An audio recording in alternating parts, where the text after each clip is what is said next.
L'enveloppe a glissé sur la table en chaîne polie et s'est arrêtée juste devant moi. La main de Robert Harper est restée posée dessus un instant, comme s'il voulait s'assurer que je comprenne le message avant même de l'ouvrir. La pièce était silencieuse, trop silencieuse. Des verres en cristal, de l'argenterie, du jazz doux en fond sonore dans cette immense salle à manger.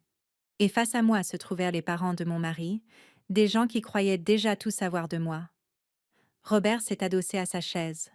Cela devrait faciliter les choses pour tout le monde, a-t-il dit. Daniel ne m'a pas regardé. Pas une seule fois. J'ai posé ma main sur l'enveloppe, mais je ne l'ai pas ouverte. Je savais déjà ce qu'elle contenait. De l'argent.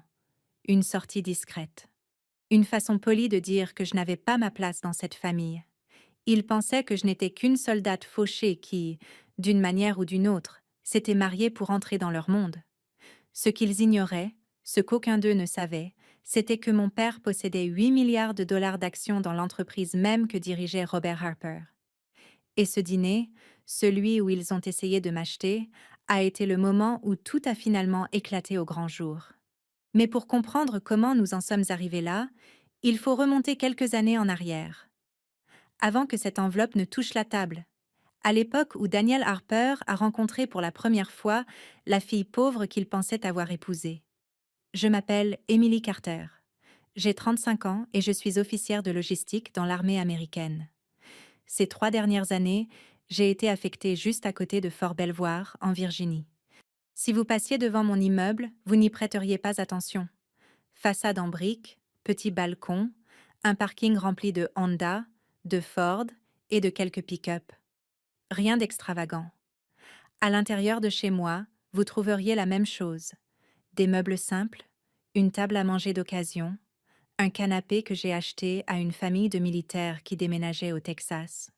J'ai toujours vécu ainsi. Cela vient en partie de l'armée, et en partie de la façon dont j'ai été élevée.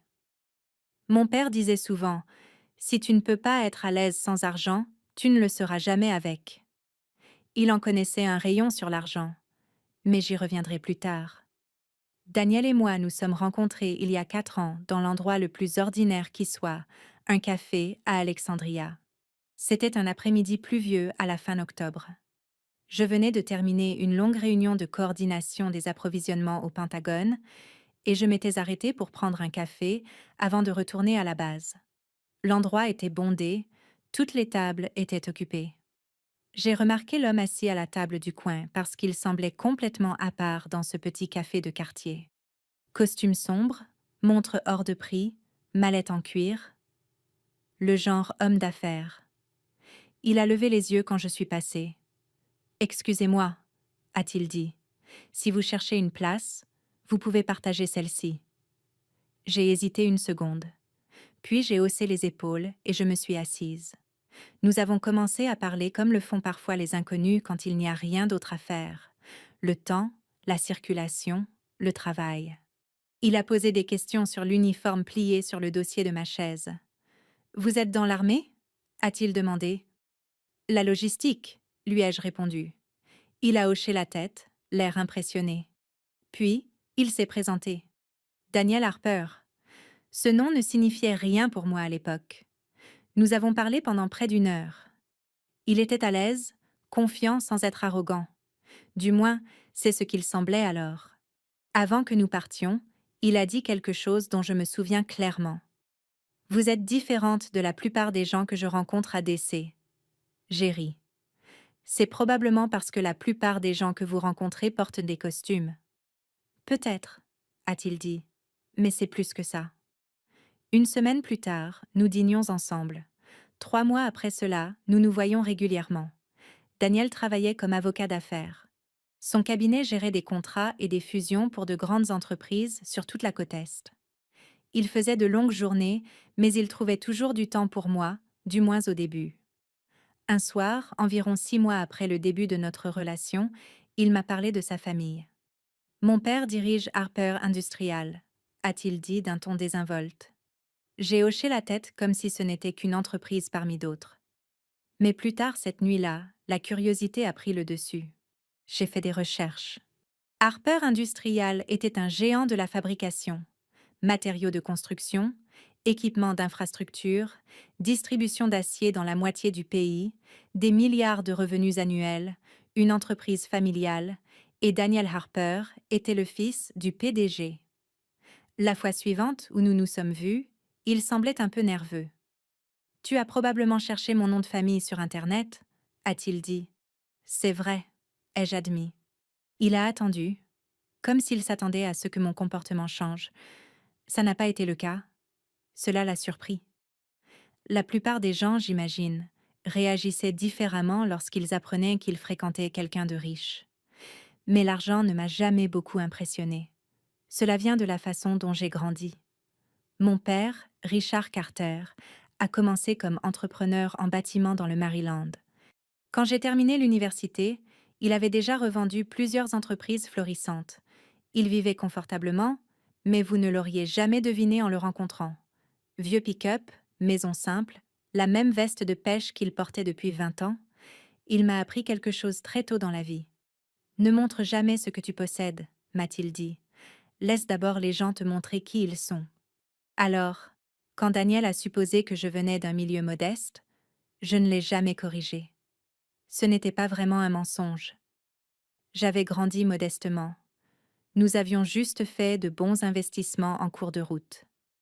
La première fois que Daniel a vu mon appartement, il a regardé autour de lui avec une légère surprise. « Tu ne vis pas vraiment comme quelqu'un de décès, » a-t-il dit. « Et qu'est-ce que ça veut dire ?»« Je veux dire, la plupart des gens ici essaient d'en mettre un peu plein la vue. » J'ai haussé les épaules. Je suis dans l'armée. Frimer ne fait pas vraiment partie de la culture. Il a souri. J'aime ça. Au fil du temps, j'ai cependant remarqué quelque chose. Daniel aimait l'idée que je ne sois pas issu d'une famille riche.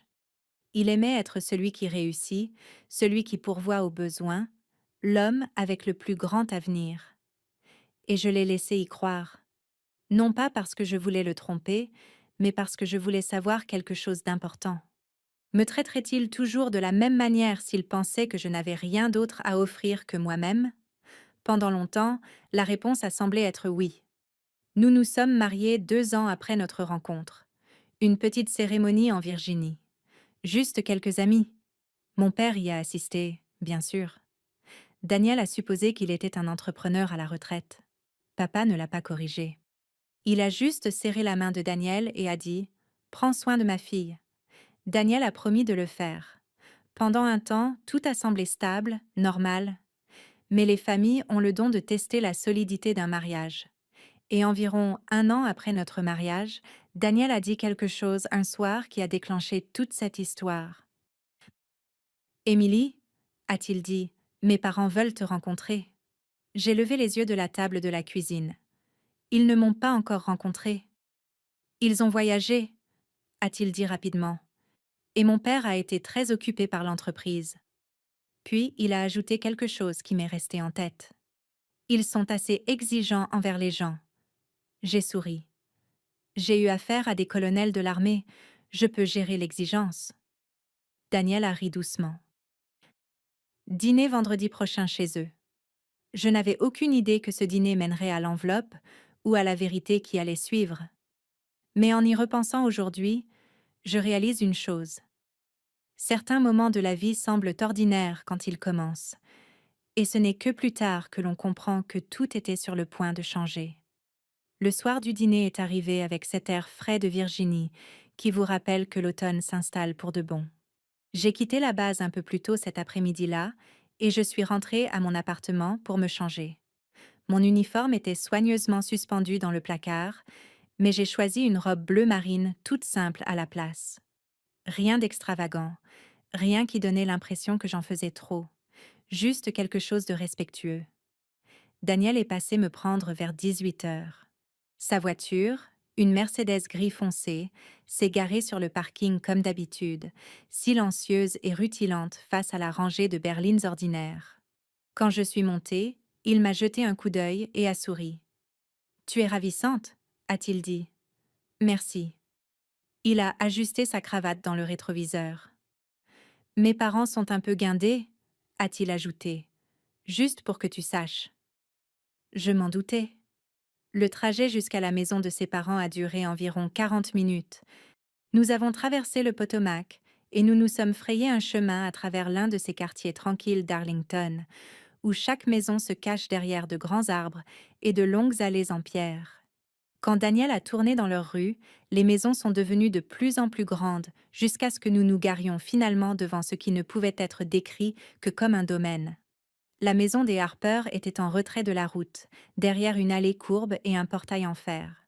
De grandes colonnes blanches encadraient le porche d'entrée, et des lumières douces éclairèrent la pelouse parfaitement taillée. Cela ressemblait moins à une maison qu'à un endroit où les sénateurs organisaient des collectes de fonds privés. Daniel s'est garé près des marches de l'entrée.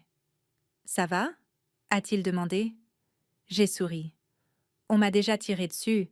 Je pense que je peux gérer un dîner. Il a ri. C'est pas faux. L'intérieur de la maison correspondait exactement à ce que l'on attend d'une famille dirigeant une entreprise de plusieurs milliards de dollars. Du parquet en bois dur poli, des tableaux sur les murs qui semblaient avoir leur place dans un musée. Des meubles qui coûtaient probablement plus cher que tout mon appartement. Une femme d'une soixantaine d'années est entrée dans le hall. Margaret Harper. Grande, posture parfaite, des cheveux argentés coiffés avec soin au-dessus d'un visage calme, mais observateur. Elle m'a jaugé d'un seul regard. « Émilie », a-t-elle dit poliment. Sa voix était douce, travaillée. Pas chaleureuse, mais pas ouvertement froide non plus. « Ravie de vous rencontrer enfin, ai-je dit. Elle a tendu la main. Sa poignée était ferme, mais brève. « Daniel nous a dit que vous serviez dans l'armée. »« Oui, madame. » Elle a hoché la tête une fois. Choix de carrière intéressant. Avant que je ne puisse répondre, une autre voix a retenti derrière elle. Laisse la jeune fille entrer, Margaret. Robert Harper est apparu. Il avait un peu plus de 70 ans. Il était grand et avait les épaules larges, même à son âge. Sa poignée de main était plus forte que ce à quoi je m'attendais. « Émilie, » a-t-il dit, « bienvenue. »« Merci, monsieur. » Il a fait un geste vers la salle à manger. « Le dîner est prêt. » La table était déjà dressée lorsque nous nous sommes assis. 4 assiettes, des verres en cristal. Un lustre diffusait une lumière chaude dans la pièce. Une gouvernante a servi discrètement le premier plat avant de disparaître à nouveau dans la cuisine. Pendant quelques minutes, la conversation est restée légère. Daniel a parlé de son travail. Margaret a mentionné un événement caritatif auquel elle avait assisté. Robert m'a interrogé sur mon travail. « Alors, officière de logistique ?» a-t-il dit. « Ça veut dire de la paperasse et des camions ?» J'ai souri. Parfois des camions, parfois des hélicoptères. Ça dépend des semaines. Il a hoché la tête lentement. Et que comptez-vous faire à long terme? Je resterai tant que l'armée voudra bien de moi. Margaret a posé sa fourchette. Ça ne doit pas rapporter beaucoup. Daniel s'est légèrement agité sur sa chaise. Ce n'est pas vraiment une question d'argent, maman. Margaret s'est tournée vers moi. Bien sûr que non, a-t-elle dit. Son ton laissait entendre qu'elle n'y croyait pas vraiment. Robert s'est adossé. Et avant l'armée? L'université dans le Maryland, ai-je répondu. Que faisaient vos parents? Mon père travaillait dans le bâtiment. Travaillait? A demandé Margaret. Il est à la retraite maintenant. Robert a hoché la tête de nouveau, m'étudiant avec le même regard attentif qu'il avait eu lors de mon arrivée. Le genre de regard que les hommes d'affaires utilisent lorsqu'ils évaluent un accord. Le dîner s'est poursuivi ainsi. Des questions calmes, des sourires polis, mais sous tout cela, je pouvais sentir quelque chose se former. Un jugement, pas dur, juste certain. Il m'avait déjà classé dans une catégorie. Classe moyenne, salaire militaire, probablement assez gentille, mais pas vraiment l'égale de leur fils. Et la vérité, c'est que je les ai laissés le penser, parce que la voix de mon père résonnait au fond de mon esprit. Laisse les gens te montrer qui ils sont. Au milieu du repas, Margaret s'est excusée. Elle est brièvement sortie de la pièce. À son retour, Robert tenait une petite enveloppe de couleur crème. Au début, j'ai cru que c'était des papiers. Peut-être quelque chose lié à l'entreprise pour laquelle travaillait Daniel, mais Robert ne l'a pas remise à son fils. Il l'a fait glisser lentement sur la table vers moi. L'enveloppe s'est arrêtée juste à côté de mon assiette. La pièce est devenue silencieuse. Daniel s'est éclairci la gorge. Papa. Robert a légèrement levé la main. Laisse-moi parler, Daniel. Il m'a regardé droit dans les yeux. Émilie, j'espère que vous comprendrez que cela part d'un esprit pratique. Je n'avais pas encore touché l'enveloppe. Un esprit pratique? Robert a hoché la tête. Notre famille a certaines attentes. Margaret a croisé les mains. Nous voulons ce qu'il y a de mieux pour Daniel. Nous y étions. Ce n'était pas dit ouvertement, mais c'était assez clair. Robert a tapoté l'enveloppe. C'est un chèque, a-t-il dit calmement. Et un simple accord. Je me sentais étrangement calme. Quel genre d'accord? Une entente, a dit Margaret. Une séparation nette. Daniel fixait la table. Il ne me défendait pas, il ne parlait pas. Juste silencieux. Robert a poursuivi. Oh, vous semblez être une jeune femme convenable, mais la vie de Daniel est compliquée. Ses responsabilités sont importantes. Il a fait un léger geste vers l'enveloppe. Cela vous donnera un nouveau départ, ailleurs. J'ai fini par la prendre. Le papier m'a paru lourd entre les mains. Je l'ai ouverte lentement. À l'intérieur, il y avait un chèque d'un montant suffisant pour acheter une petite maison comptant, et un document, un accord de séparation déjà préparé par leurs avocats. Ils ne faisaient même pas semblant. Ils croyaient pouvoir simplement me retirer de l'équation, acheter le mariage de leur fils pour s'en débarrasser comme s'il s'agissait d'un inconvénient mineur. J'ai replié le document, je l'ai soigneusement remis à l'intérieur, et j'ai reposé l'enveloppe. Pendant un instant, personne n'a parlé. Puis j'ai regardé Daniel. Il n'avait toujours pas croisé mon regard, et cela m'a fait plus mal que l'enveloppe. Je me suis tournée vers Robert. « Vous pensez que j'ai épousé Daniel pour l'argent ?» Robert n'a pas répondu.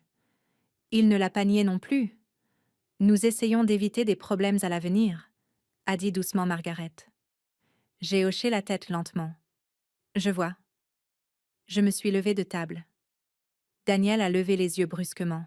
« Émilie. » Mais je n'étais pas en colère. Je ne criais pas. J'étais juste très claire. J'ai apprécié le dîner, ai-je dit calmement. Puis j'ai regardé l'enveloppe une dernière fois et j'ai réalisé une chose importante. Ils pensaient protéger leur fortune.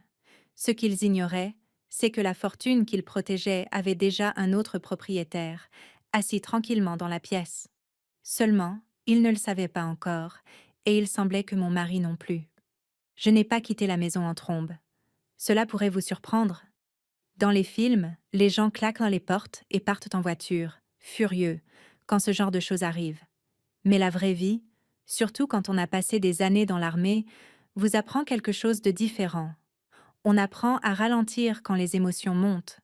On apprend à observer. Donc, au lieu de faire une scène, je me suis rassise. L'enveloppe reposait tranquillement à côté de mon assiette. Robert Harper m'observait attentivement. L'expression de Margaret restait impassible, comme les gens qui pensent gérer quelque chose de désagréable mais nécessaire. Daniel n'avait toujours pas parlé. Ce silence s'est installé sur la table, plus lourd que tout le reste dans la pièce. J'ai croisé les mains. « Puis-je poser une question ?» ai-je dit. Robert a hoché la tête. « Bien sûr. » « Depuis combien de temps prévoyez-vous cela ?» Margaret a répondu la première. « Ce n'est pas ce que vous pensez. » J'ai eu un petit sourire.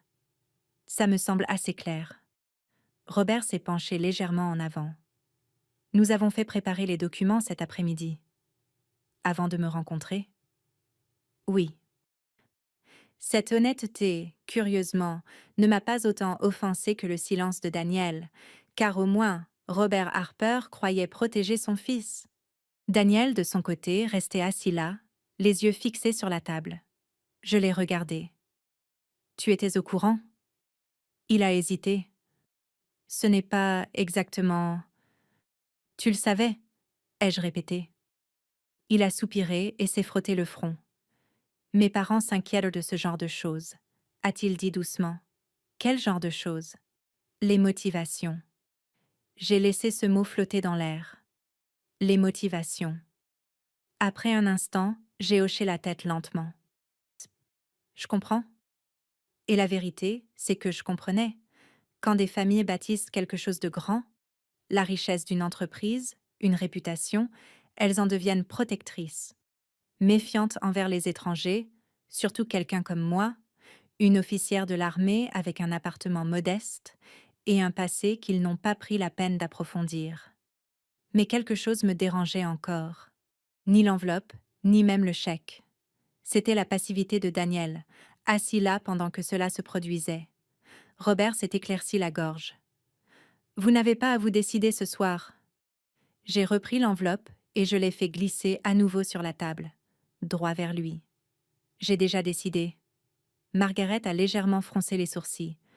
Vous refusez? Oui. Les yeux de Robert se sont un peu plissés. Pourquoi? Parce que je n'ai pas épousé Daniel pour l'argent. Je me suis tournée vers mon mari. Je l'ai épousé parce que je croyais qu'il me respectait. Daniel a enfin levé les yeux. Je te respecte. Alors pourquoi n'as-tu rien dit? Il a ouvert la bouche, puis l'a refermée. Et à cet instant, j'ai vu quelque chose que je n'avais pas pleinement remarqué auparavant. Daniel Harper était un avocat sûr de lui dans un tribunal. Mais assis à cette table face à son père, il avait l'air de redevenir un adolescent. Émilie, vous devez comprendre une chose, a dit Robert. Je l'ai regardé à nouveau. Notre famille a des responsabilités. Daniel héritera un jour de la direction de Harper Industrial. J'en suis consciente. Cela signifie que chaque décision qu'il prend se répercute sur l'entreprise, a ajouté doucement Margaret. La perception du public est importante, et épouser une officière de logistique de l'armée nuit à cette perception? Ai-je demandé. Robert n'a pas répondu directement. Ça complique les choses. Je suis restée assise là, silencieuse un moment. Puis j'ai posé la question qui se formait dans mon esprit. L'un de vous a-t-il seulement songé à me poser des questions sur mes origines avant de décider tout cela? Margaret a légèrement penché la tête. Daniel nous en a dit assez. J'ai failli rire, mais je me suis abstenue. À la place, j'ai dit quelque chose de simple. Vous auriez peut-être été surpris. Robert a croisé les mains. En quoi? J'ai regardé Daniel. Tu te souviens de la première fois que tu as rencontré mon père? Daniel a hoché la tête lentement. Au mariage. Qu'as-tu pensé de lui? Daniel a haussé les épaules. Il avait l'air discret. C'est exact. Robert a repris la parole. Émilie, nous ne remettons pas en question votre moralité. J'ai pourtant l'impression que c'est le cas. Margaret a soupiré doucement. Un mariage entre des familles comme la nôtre nécessite souvent certains alignements. C'était encore là. Des familles comme la nôtre. Je me suis levée. Cette fois, je partais vraiment. Daniel a reculé sa chaise. Émilie, attends. Mais j'ai levé la main. Non, reste. Je me suis tournée vers Robert et Margaret. J'apprécie votre honnêteté ce soir, ai-je dit calmement. Robert avait l'air sceptique. Vraiment? Oui. Pourquoi? Parce que maintenant, je sais exactement à quoi m'en tenir. La voix de Margaret s'est un peu adoucie. Vous êtes contrarié. Pas autant que vous le pensez. J'ai jeté un dernier coup d'œil à l'enveloppe qui reposait toujours devant Robert Harper. Puis, j'ai ajouté quelque chose qu'il ne comprendrait pleinement que plus tard. Vous devriez peut-être garder ce chèque. Robert a froncé les sourcils. Pourquoi? Vous pourriez avoir besoin de cet argent plus que vous ne le pensez. Pour la première fois de la soirée, Robert avait l'air confus. Daniel m'a raccompagné jusqu'à l'allée. L'air de la nuit semblait plus frais qu'auparavant. Aucun de nous n'a parlé pendant quelques secondes. Finalement, il a dit « Tu les as mis dans l'embarras ». Je me suis tournée vers lui. « Vraiment ?» Ils essayaient de régler les choses discrètement. « Discrètement ?» ai-je répété. « Daniel, ils ont essayé d'acheter ta femme. » Il avait l'air mal à l'aise. « Tu fais sonner ça pire que ça ne l'était. » Cette phrase m'a tout dit. « Et pire que ça ne l'était », ai-je dit lentement. « Émilie, j'ai secoué la tête. Non. Il s'est frotté les tempes. Mon père a bâti cette entreprise à partir de rien. Ce n'est pas tout à fait vrai, ai-je répondu. Il a froncé les sourcils. Qu'est-ce que tu veux dire? Mais je n'ai pas répondu. Parce que cette conversation n'était pas faite pour avoir lieu dans une allée en pleine nuit. Elle devait avoir lieu dans un endroit bien plus intéressant, comme une salle de conférence. Je suis montée dans ma voiture. Daniel est resté là, à me regarder. Où vas-tu? A-t-il demandé. Voir mon père. À cette heure-ci? Oui. Pourquoi? J'ai démarré le moteur. Puis je l'ai regardé par la fenêtre ouverte. Parce que je pense qu'il est temps que ta famille apprenne quelque chose sur son entreprise. Daniel a de nouveau froncé les sourcils. De quoi est-ce que tu parles? J'ai eu un petit sourire fatigué. Tu verras bien assez tôt. Puis je suis partie. 1 heure plus tard, je me garais dans l'allée de mon père, dans le Maryland. La lumière du Porsche était allumée. Elle l'était généralement. Papa croyait que les lumières éloignaient les ennuis. Quand j'ai frappé, il a ouvert la porte presque immédiatement, portant toujours sa vieille chemise en flanelle. « Émilie » a-t-il dit, « tout va bien ?» Je suis entrée. « Pas exactement. » Il a fermé la porte derrière moi. Que s'est-il passé? Je me suis assise à la table de la cuisine, là où je faisais mes devoirs 20 ans plus tôt. Puis, je lui ai tout raconté. Le dîner, l'enveloppe, le chèque. Papa a écouté silencieusement. Quand j'ai eu terminé, il s'est adossé à sa chaise et a expiré lentement. « Eh bien ?» a-t-il dit. « C'est gênant. » Je n'ai pas pu m'empêcher de sourire. C'est un euphémisme. Il s'est gratté le menton. « Tu veux te venger ?» J'y ai réfléchi un instant. Puis j'ai secoué la tête. « Non. » « Qu'est-ce que tu veux ?» J'ai regardé par la fenêtre de la cuisine vers la cour plongée dans l'obscurité. « Je veux qu'il comprenne quelque chose. » « Quoi donc ?» Je me suis tournée vers lui.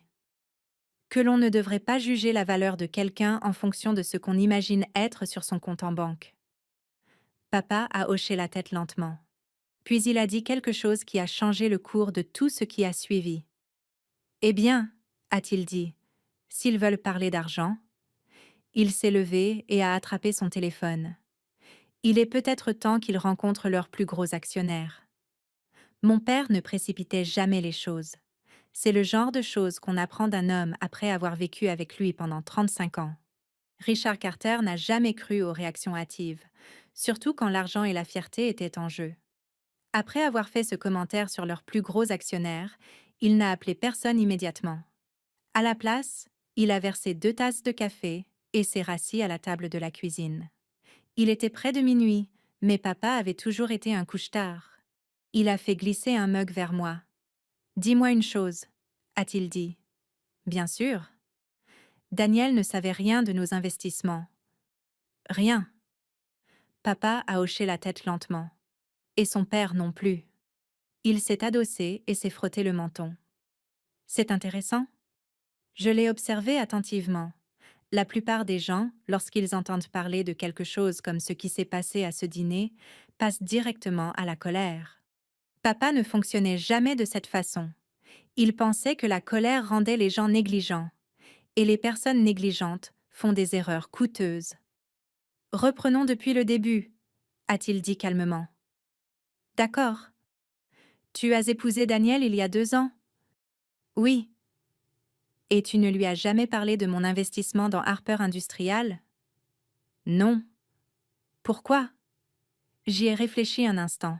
« Parce que je voulais une vie normale, » ai-je fini par dire.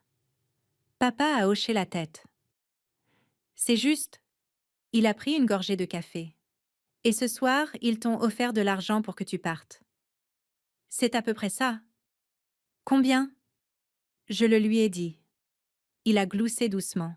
« Eh bien, » a-t-il dit, « c'est une offre plutôt correcte. » Je l'ai dévisagé.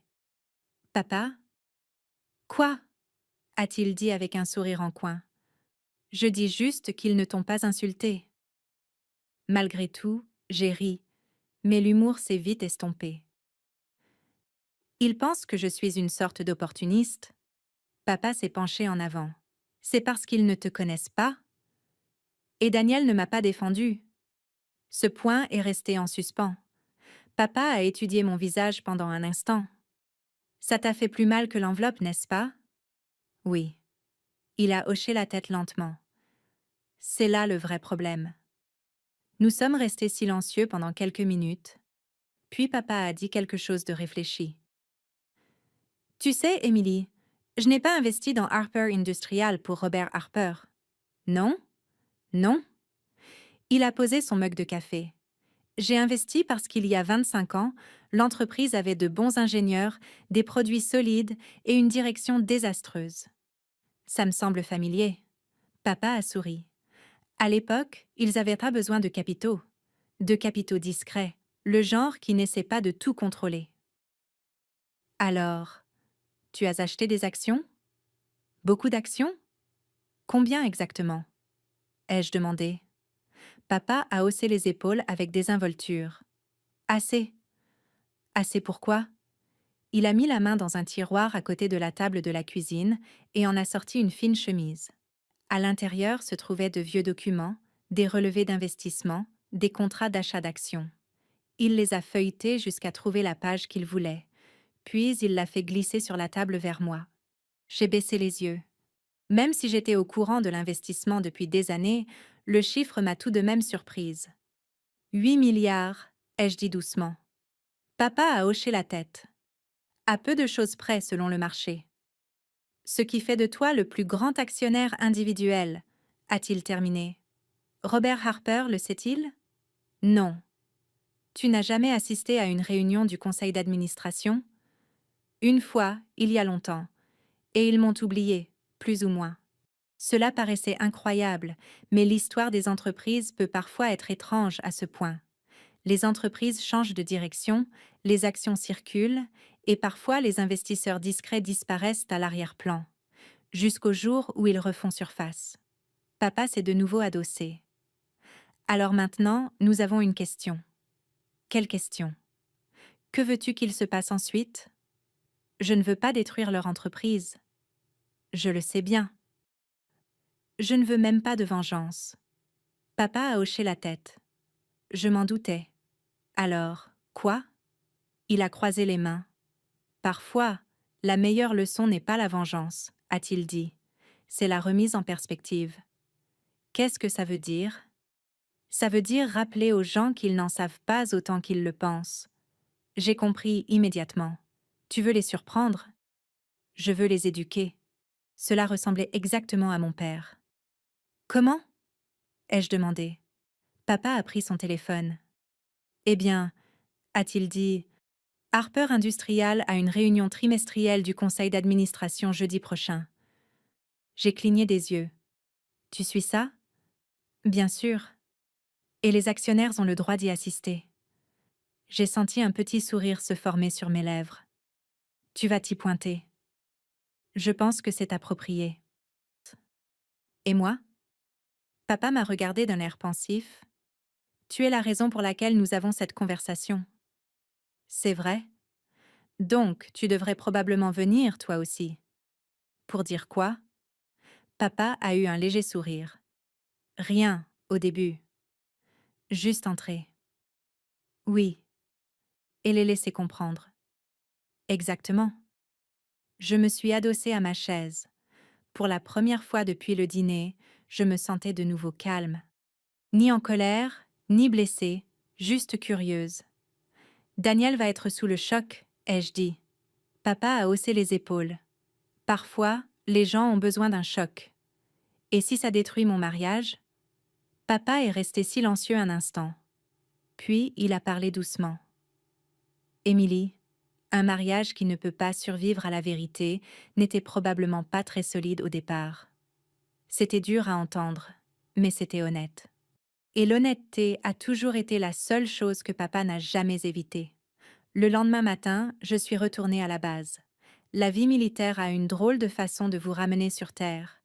Pendant que les entreprises se disputent des milliards de dollars, les soldats ont toujours besoin de chaînes d'approvisionnement, de livraison de carburant et de planning de transport. À midi, je coordonnais les expéditions de matériel comme si rien d'inhabituel ne s'était produit la veille. Mais ce soir-là, mon téléphone a sonné. C'était Daniel. Émilie, a-t-il dit. Sa voix semblait fatiguée. Tu es toujours en colère? Je me suis calée au fond de mon canapé. À ton avis? Il a soupiré. Mes parents ne voulaient pas t'insulter. Ils m'ont offert de l'argent pour que je te quitte. Ils essayaient d'éviter des problèmes. Daniel, ai-je dit calmement. Le problème, ce n'était pas le chèque. Qu'est-ce que c'était? Toi. Il y a eu un long silence. Je ne savais pas quoi dire, a-t-il admis. Tu aurais pu dire que tu respectais ta femme. Je te respecte. Alors commence à le montrer. Un autre silence. Finalement, il a demandé doucement. Où es-tu allé hier soir? Voir mon père. Daniel a hésité. Comment a-t-il réagi? J'ai eu un léger sourire. Il était très intéressé. Intéressé? Oui. Pourquoi? J'ai regardé par la fenêtre vers le ciel sombre de Virginie. Parce qu'il possède une partie de l'entreprise de ta famille. Daniel a ri. Émilie, ce n'est pas drôle. Je ne plaisante pas. Une autre pause. Puis, il a dit lentement. De quoi est-ce que tu parles? Tu le découvriras jeudi prochain.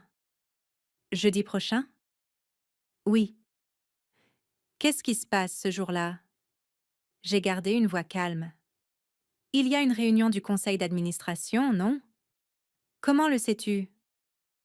Mon père lit les rapports financiers. Daniel avait l'air confus. Bon, Émilie, qu'est-ce que tu essaies de dire exactement? Je lui ai répondu avec la vérité la plus simple que j'avais. Je dis que tes parents feraient bien de reconsidérer la façon dont ils traitent les gens. Puis j'ai raccroché. Le jeudi suivant n'était que dans 4 jours, mais quelque chose me disait que ça allait être 4 jours très longs pour la famille Harper. La salle du conseil se trouvait au dernier étage du siège de Harper Industrial, dans le centre de Washington, D.C. J'étais passé devant le bâtiment à de nombreuses reprises au fil des ans, sans y prêter beaucoup d'attention. C'était une grande tour de verre à quelques pâtés de maisons du National Mall, un de ces endroits où les décisions sur les contrats d'acier et les équipements de construction façonnaient discrètement des projets à travers le pays. Mais ce jeudi matin, j'ai garé ma voiture dans le parking des visiteurs et j'ai regardé le bâtiment d'un œil un peu différent, parce que, pour la première fois, je n'étais pas là en tant que femme de quelqu'un. J'étais là en tant que fille du plus gros actionnaire de l'entreprise. Mon père est arrivé quelques minutes plus tard, à sa manière habituelle, au volant de son vieux pick-up Ford. Il dénotait complètement dans le parking souterrain impeccable, entouré de berlines de luxe et de SUV noirs. Il est descendu, portant la même veste marron qu'il avait depuis des années. « Tu es prête ?» a-t-il demandé. Autant qu'on puisse l'être. Il a souri. « Souviens-toi, nous ne sommes pas là pour nous battre. » Je sais. Nous sommes là pour rappeler aux gens comment le monde fonctionne réellement. Nous nous sommes dirigés vers l'ascenseur ensemble. À l'intérieur, quelques cadres se tenaient debout, examinant tranquillement des dossiers. L'un d'eux a jeté un œil aux clés de pick-up dans la main de papa, puis à sa veste usée. Ce regard m'était familier. Les gens font des suppositions très vite, mais papa n'avait pas l'air de s'en rendre compte. Ou peut-être qu'il s'en fichait tout simplement. Les portes de l'ascenseur se sont ouvertes sur l'étage de la direction. Une réceptionniste a levé les yeux de son bureau. « Bonjour, puis-je vous aider ?» Papa lui a fait un sourire poli. « Oui, madame. Richard Carter. Je suis ici pour la réunion du conseil. » Elle a tapé quelque chose sur son ordinateur, puis s'est arrêtée. Ses sourcils se sont légèrement haussés. « Monsieur Carter, un instant s'il vous plaît. » Elle a décroché le téléphone. Je l'ai entendu dire doucement. « Monsieur Harper, il y a un monsieur Richard Carter ici pour assister à la réunion. » Il y a eu un long silence. Puis, elle a lentement reposé le combiné. Vous pouvez entrer, monsieur. Les portes de la salle du conseil étaient déjà entr'ouvertes. À l'intérieur, une douzaine de personnes étaient assises autour d'une longue table polie. Robert Harper se tenait à l'autre bout, parlant à un groupe de directeurs. Daniel était assis au milieu de la table avec une pile de documents juridiques. Au moment où nous sommes entrés dans la pièce, quelque chose a changé. La conversation s'est arrêtée. Robert Harper s'est tourné vers la porte. Pendant une seconde, il n'a pas reconnu mon père. Puis, l'avocat de l'entreprise s'est penché et lui a chuchoté quelque chose à l'oreille. J'ai observé attentivement le visage de Robert Harper. Confusion, reconnaissance, puis quelque chose de très proche du choc. Monsieur Carter, a-t-il dit lentement. Papa a hoché la tête poliment. Bonjour. Robert m'a jeté un coup d'œil. Son expression s'est crispée. Émilie. Personne d'autre n'a parlé dans la pièce. Papa a marché calmement jusqu'à la table et a posé un dossier devant l'un des sièges vides. Je crois que les actionnaires sont les bienvenus pour observer. L'avocat s'est rapidement éclairci la gorge. Oui, bien sûr. Monsieur Carter figure sur la liste des actionnaires principaux. Plusieurs membres du conseil d'administration ont regardé tour à tour Robert et mon père. L'un d'eux a fini par poser la question évidente. Robert, vous n'aviez pas mentionné que Monsieur Carter serait présent. Robert n'a pas répondu immédiatement. Papa a tiré une chaise et s'est assis. J'ai pris la place à côté de lui. De l'autre côté de la table, Daniel avait l'air de quelqu'un à qui l'on venait de retirer le sol sous les pieds. Émilie, a-t-il dit doucement, mais je me suis contenté de hocher la tête poliment. Robert a fini par retrouver sa voix. Monsieur Carter, a-t-il dit, c'est inattendu. Papa a croisé les mains. J'imagine que ça l'est. Vous n'avez pas assisté à une réunion depuis des années. C'est exact. Robert a forcé un petit sourire. Eh bien, nous sommes toujours ravis lorsque les actionnaires s'intéressent à l'entreprise. L'avocat s'est de nouveau éclairci la gorge. Pour mémoire, a-t-il dit prudemment, Monsieur Carter détient actuellement environ 8 milliards de dollars en actions Harper Industrial. Ce chiffre a résonné dans la pièce comme un verre qui se brise. Plusieurs membres du conseil se sont redressés sur leur siège. Quelqu'un a chuchoté « 8 milliards ». Un autre directeur a regardé Robert avec une surprise évidente. « Vous n'aviez jamais mentionné cela ». La mâchoire de Robert s'est contractée. Daniel me dévisageait toujours. « Émilie » a-t-il répété. J'ai enfin pris la parole. « Bonjour, Daniel. » « Pourquoi ne me l'as-tu pas dit ?»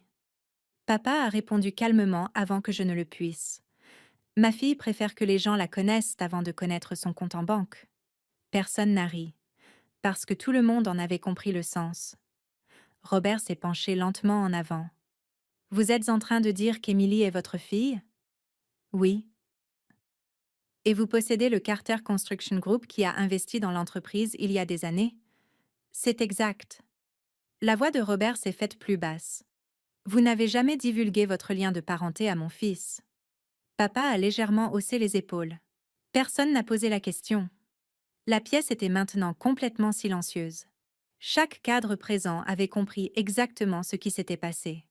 Robert Harper avait essayé d'acheter la fille du plus grand actionnaire de son entreprise, et il l'avait fait sans même le savoir. Daniel a finalement repris la parole. « Émilie, je ne comprends pas. » Je l'ai regardée calmement. « Tu te souviens du dîner vendredi dernier ?» Son visage a pâli. « L'enveloppe, » a-t-il dit.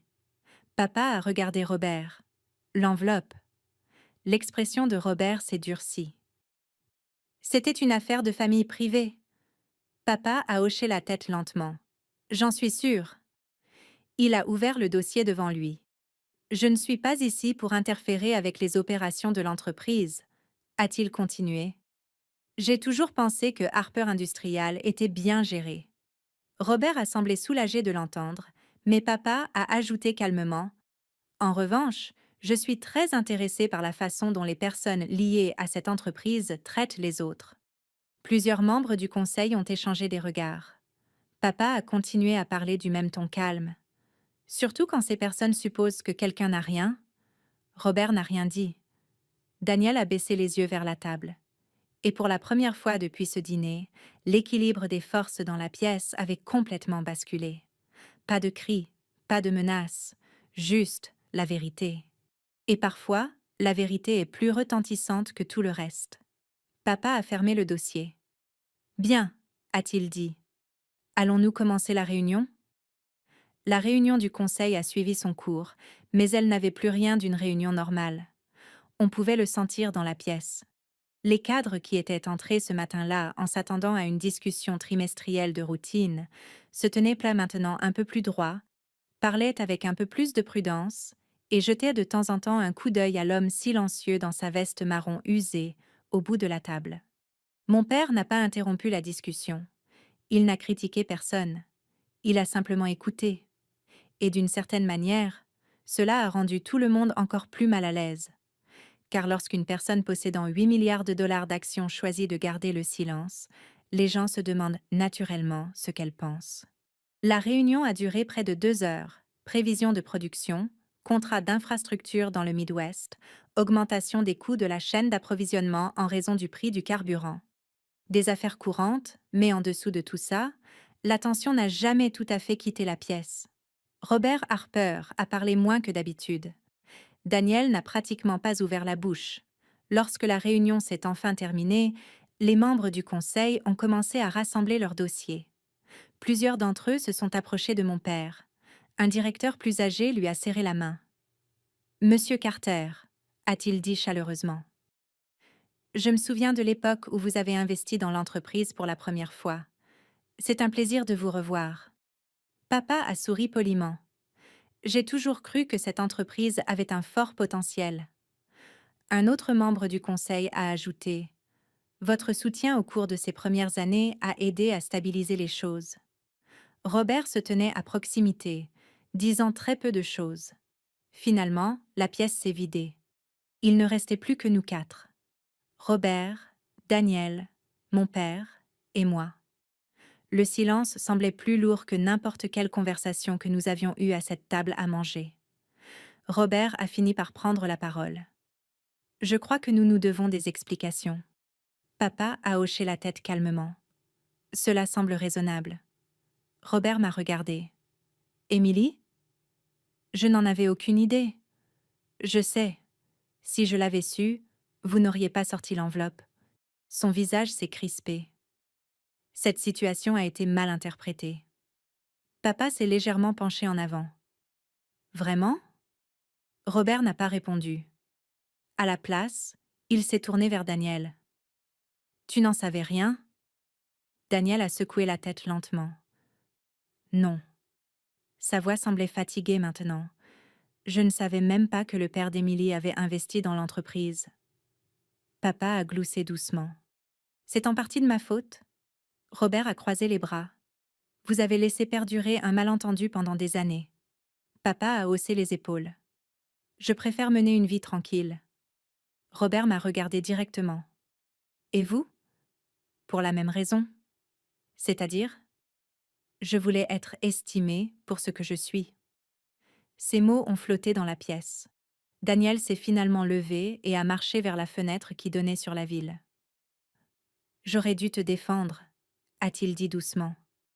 Je n'ai pas répondu tout de suite, car la vérité, c'est que le fait d'entendre ces mots n'effaçait pas ce qui s'était passé. Mais le fait qu'ils les disent avait de l'importance. Papa s'est levé lentement. Bien, a-t-il dit. Je pense que ma présence a fait passer le message que je souhaitais. Robert a légèrement froncé les sourcils. Quel message? Papa a regardé autour de la pièce. Que les gens ne devraient pas présumer qu'ils comprennent la vie d'autrui sur la base des apparences. Robert a soupiré. Vous pensez que nous avons jugé votre fille injustement? Je sais que vous l'avez fait. Robert a regardé le sol pendant un instant. Puis il a parlé plus doucement. J'ai passé 40 ans à bâtir cette entreprise. Je le sais. Et j'ai vu des gens s'en prendre à cette famille pour l'argent. Papa a hoché la tête. Ça arrive. Alors, quand Daniel a épousé quelqu'un que nous ne connaissions pas, nous avons été prudents. La prudence, c'est très bien, a dit papa. Le manque de respect ne l'est pas. Cette phrase a frappé plus fort que tout ce qui avait été dit ce matin-là. Robert n'a pas protesté. Au lieu de cela, il m'a regardé à nouveau. Je vous ai mal jugé. J'ai apprécié son honnêteté, mais quelque chose n'était toujours pas résolu. Robert, ai-je dit calmement. Oui. Ce n'était pas seulement l'enveloppe. Que voulez-vous dire? Vous avez supposé que ma vie avait moins de valeur parce que je portais un uniforme militaire. Il a ouvert la bouche pour répondre, mais il s'est arrêté, parce qu'il savait que c'était vrai. Margaret Harper n'était pas là ce matin-là, mais ces mots de l'autre soir résonnaient dans ma mémoire. Ça ne doit pas rapporter beaucoup. Papa s'est placé à côté de moi. Ma fille a choisi de servir son pays, a-t-il dit doucement. Je considère que c'est un accomplissement bien plus grand que de diriger une entreprise de fabrication. Personne ne l'a contredit là-dessus non plus. Daniel s'est finalement détourné de la fenêtre. J'ai fait une erreur, a-t-il dit. Il me regardait droit dans les yeux maintenant. J'ai laissé mes parents contrôler une situation qui aurait dû être la mienne. Oui, ai-je dit. Tu as raison. Il a fait quelques pas pour se rapprocher.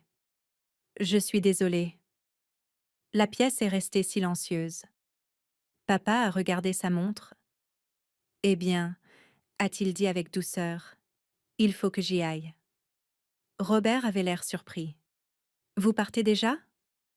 Je n'ai jamais aimé les longues réunions. Il a serré la main de Robert.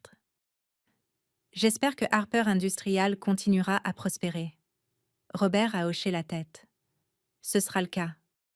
Puis papa s'est tourné vers Daniel. Il l'a étudié attentivement pendant un instant. Tu aimes ma fille? A-t-il demandé. Daniel n'a pas hésité cette fois. Oui. Papa a hoché la tête.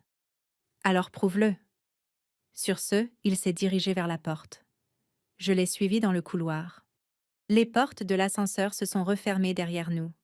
Pendant quelques secondes, aucun de nous n'a parlé. Finalement, papa m'a regardé. Comment tu te sens? J'y ai réfléchi. Fatigué, ai-je répondu.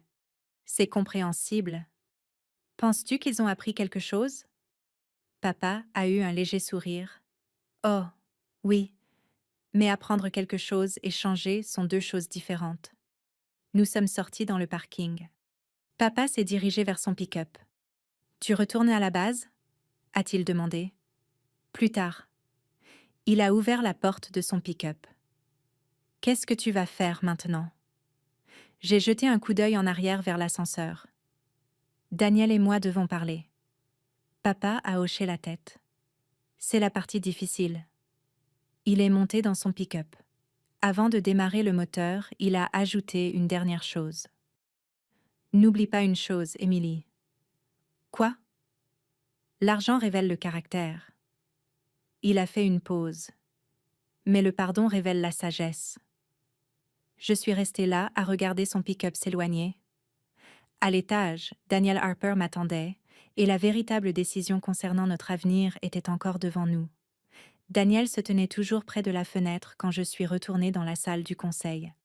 La ville s'étendait derrière lui à travers les hauts panneaux de verre, les monuments de Washington au loin, la circulation qui avançait lentement le long de Constitution Avenue. C'était le genre de vue que les employés des grands sièges sociaux aiment admirer, un rappel de pouvoir et de proximité. Mais Daniel ne regardait pas la vue. Il fixait le sol. En entendant la porte se fermer, il s'est retourné. Pour la première fois depuis que tout cela avait commencé, l'assurance que j'avais l'habitude de voir en lui n'était plus là. Juste de l'honnêteté. « Je te dois plus que des excuses », a-t-il dit. J'ai tiré l'une des chaises et je me suis rassise. « Alors commence par la vérité. » Il a hoché la tête. « La vérité, c'est que j'ai eu peur. » De quoi? De mes parents, de l'entreprise, des attentes qui l'accompagnent. Il a eu un petit sourire amer.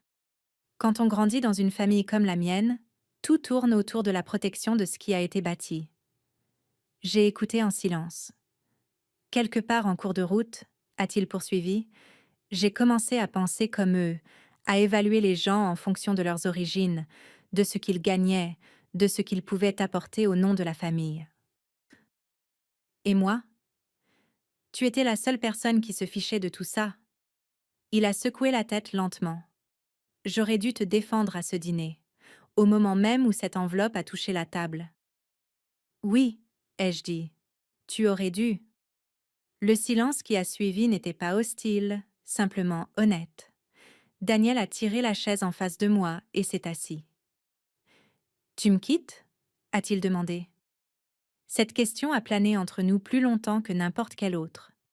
Je ne sais pas, ai-je fini par répondre. C'est de bonne guerre. Il s'est adossé et s'est frotté les mains. Tu sais ce qui est étrange? A-t-il dit. Quoi? Quand mon père a lancé l'entreprise, il ressemblait beaucoup à ton père. Ah oui? Il conduisait un vieux pick-up, faisait des journées de 12 heures, traitait tout le monde de la même manière, qu'il s'agisse d'un entrepreneur ou d'un client. Qu'est-ce qui a changé?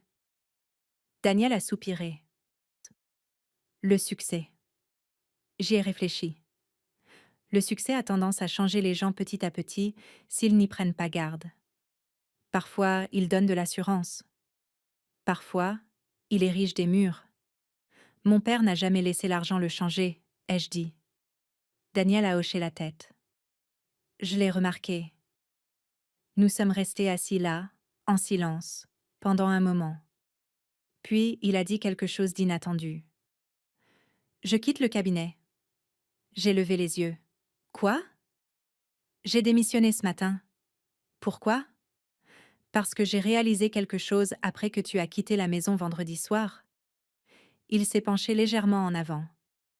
J'ai passé toute ma carrière à protéger des contrats, à protéger des actifs, à protéger les intérêts d'entreprise, et j'ai oublié comment protéger la personne qui comptait le plus.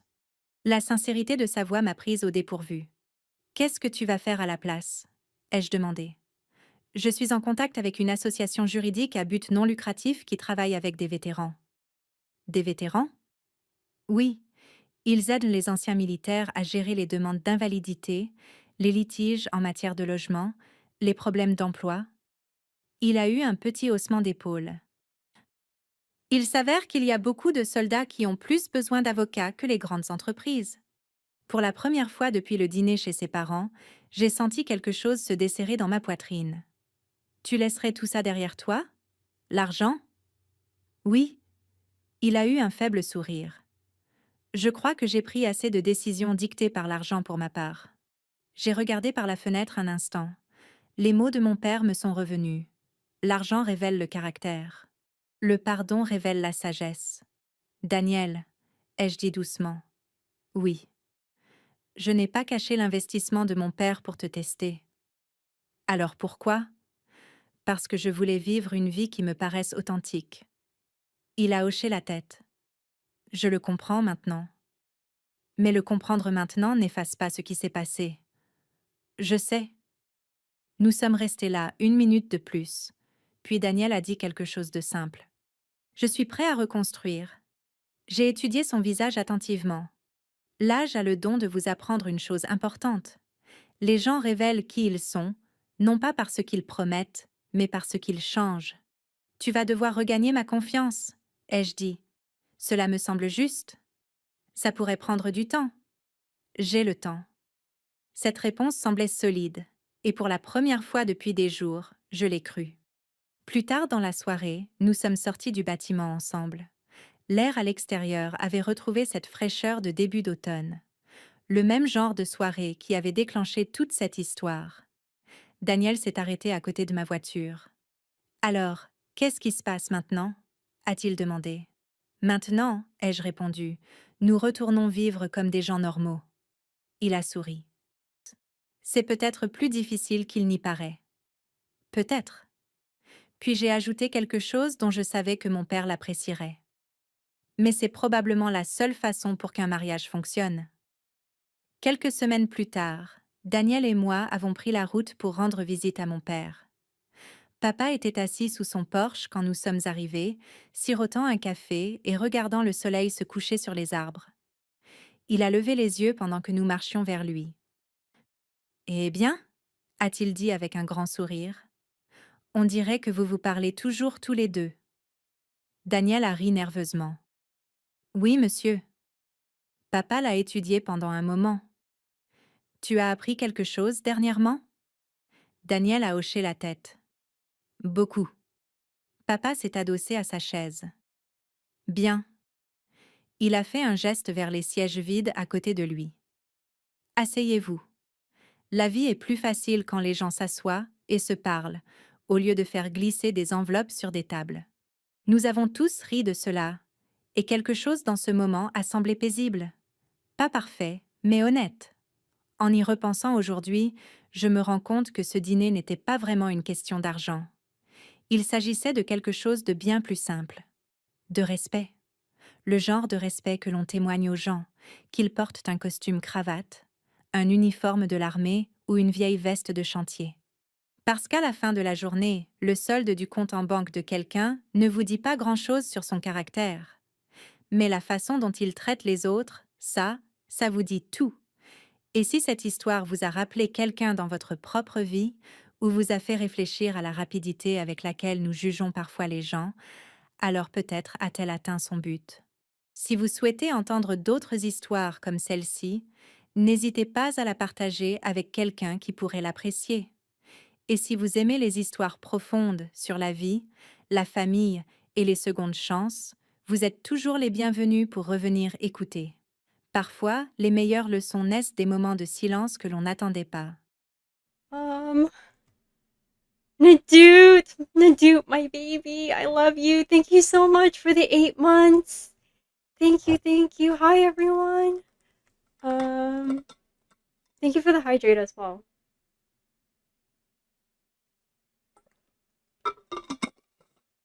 Um, Thank you for the birthday wishes, everyone. Hi, Marcy. Hi, Nadoot.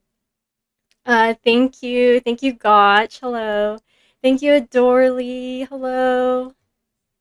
Tell Stanny I said thank you. Daily, hi.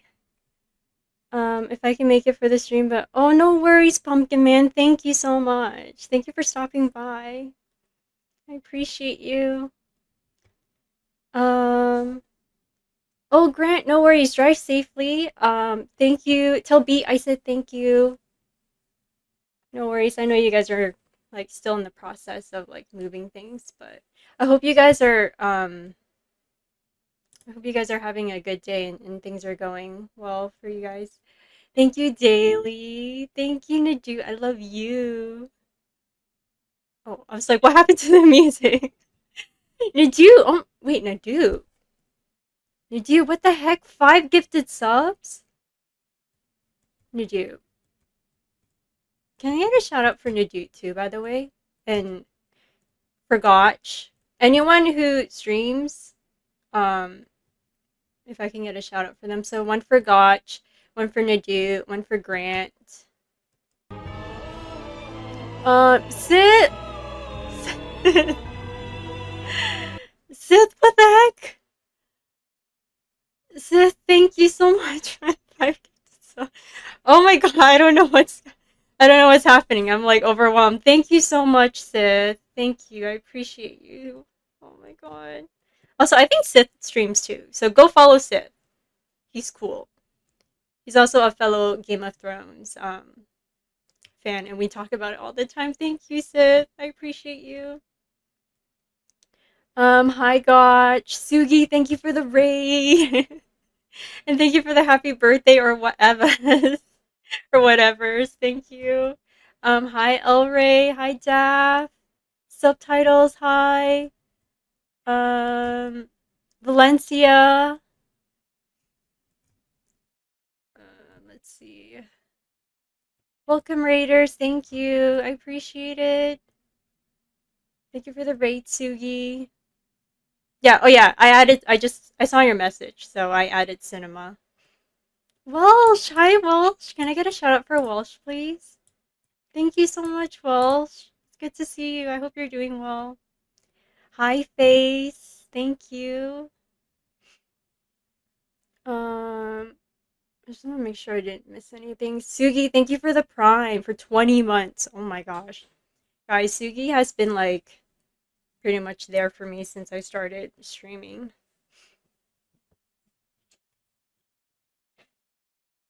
Um, yeah?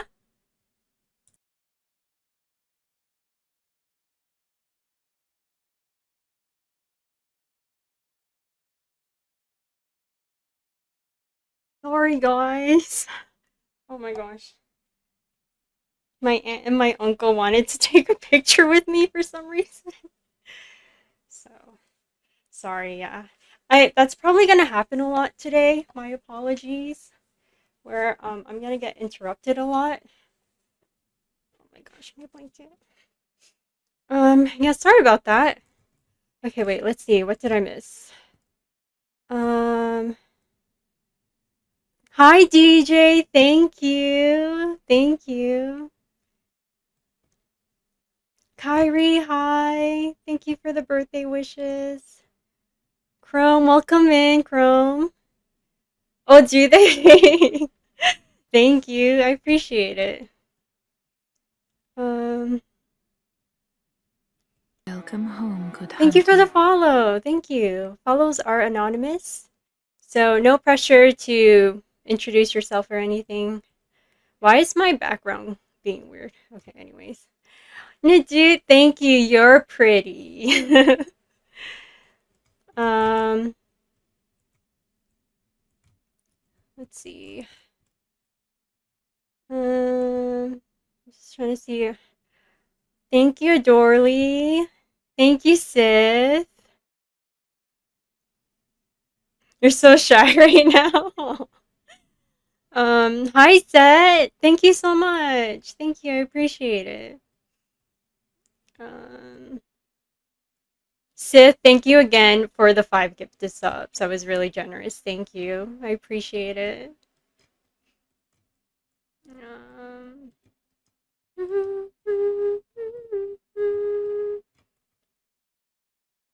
Daff, hello. I don't know if I said hi yet, but hello. Nezuko, hi. Thank you so much. It's good to see you. Welcome in, Smash. Thank you. Thank you. Thank you. Hi, Fox. How does it feel to be 21? It feels good. No, I wish I was 21. Um, Nezuko, I hope you're doing well, by the way. You refuse to be like that age. I mean, being Asian also helps, to be honest. Well, birthday stream. No, no, I'm back. I'm back. Sugi racing abilities. It's a bit chilly where I am, but yeah, it's getting chilly here too, finally. I feel like it's actually starting to feel like winter. Um, Hi, Braille. Thank you so much. Did we get can I get a shout out for Braille? Um, Hi, Steam. Have to go to work because I have to go because of work, but I hope everyone has a good day. Oh, no worries, Nezuko. I hope work goes well. Thank you so much for popping in. I appreciate and love you. I hope you have a good day. Hi, Lars. Thank you. I've been wanting to take a pic with you too. Family, yeah, I hate pictures. You guys have no idea. I was like, my aunt knocked on my door and she's like, "You want to take a picture with me and your uncle?" I'm like, "No." And then she's like begging, and like I can't say no, so I'm like, "Okay, fine." Oh, here aging backwards. Thank you. Um, yeah, fam, over to celebrate you, No, no, no, no. They wanted to take me out for dinner tonight. But I honestly I don't want to leave my house at all, to be honest. Like guys, if there's one thing I want for my birthday is to just stay home and not do anything and like just stream and chill. Like, I really don't want to go out and eat. Like, I'd rather order food and just be in the comfort of my own home. Hi Ryan, thank you for the birthday wishes. Thank you. I hope you're doing well. Too much stress, yeah. I mean, I just want to like spend time with, with you guys. Before I go, oh, thank you, Nezuko. Thank you, I appreciate it. Oh, is it? Yeah, I put glitter. It was so funny. My niece FaceTimed me earlier and she's like, "What's that on your eye?" I'm like, "Oh, it's glitter." And she's like, "I want it. I want glitter." She's like 2 years old. And it's so funny. You know how the other day I had my hair in pigtails? She called me just to like show me her pigtails. She's like, "Look, I have the same hairstyle as you now." Following today will make the birthday easier to remember. Oh, no worries. That's so sweet. May I post a link to an image? Yeah, is there a mod who can um grant permission to Daph? Or Daph, are you in the Discord? You can maybe post it in there too, and I can take a look at it. What did I use on my eyes? It's like I got this glitter makeup palette or eyeshadow palette when I was in Japan. I think it's called. Hold on, I'm gonna get up a lot in this stream. Hold on, I'll show you.